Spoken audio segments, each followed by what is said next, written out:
Action. I'm going to interview 3 people from each estate. From the first estate,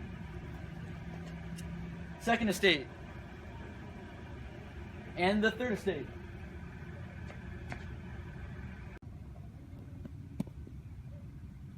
Oh, hey there. So, the first estate is called the clergy. The second estate is called the nobility. And the third estate is called the commoners. And the bourgeois are the middle class.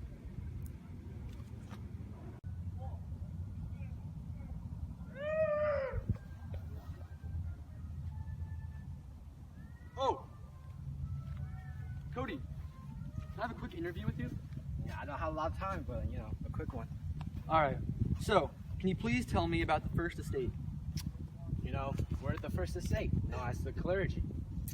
We own 10% of the land, and we're divided into 2 sections, the higher clergy and lower clergy.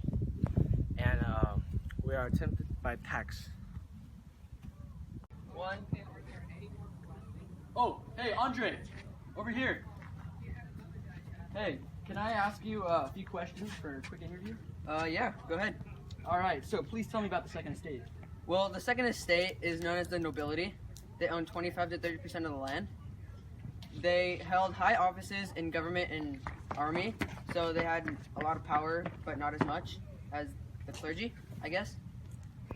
Also, they didn't have to pay taxes, which some didn't agree with, but obviously that those didn't have to pay did agree with, which did cause some problems, but I mean, whatever. Alright, thank you. Shh, look, it's a commoner in his natural habitat.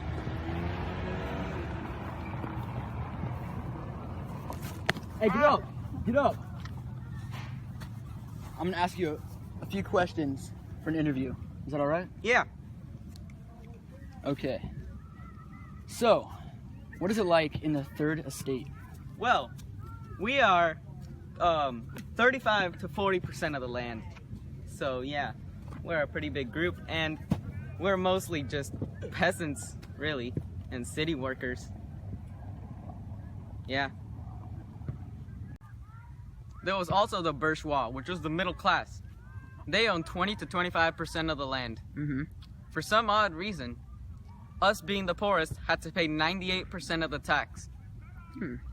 Also, serfdom / slavery no longer existed on any large scale. Members of this middle class did share some nobility and could enter the ranks. Oh, that's cool.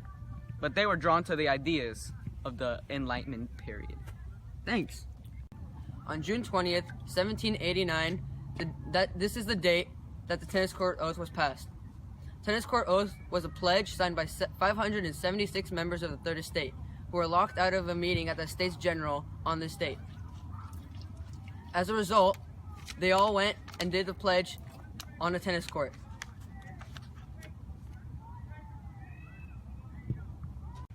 Go.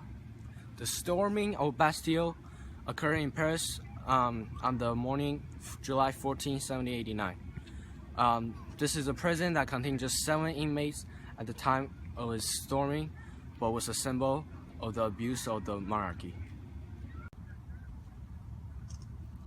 The Declaration of Rights of Man was passed by France's National Constituent Assembly in August 1789. The Declaration was directly influenced by Thomas Jefferson, who worked with General Lafayette, who introduced it. It became the basis for a nation of free individuals protected equally by the law. Some problem that led up to French Revolution was French debt and unwanted taxes.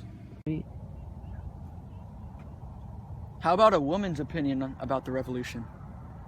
Oh wait, there's one right there. Let's go find out her opinion. Hey, you. What? I want to know what's your opinion on the French Revolution. The French Revolution. Well, being a woman, women had no political rights in revolutionary France. A woman's education was learning to be a good wife and mother, not nearly equal to a man's education.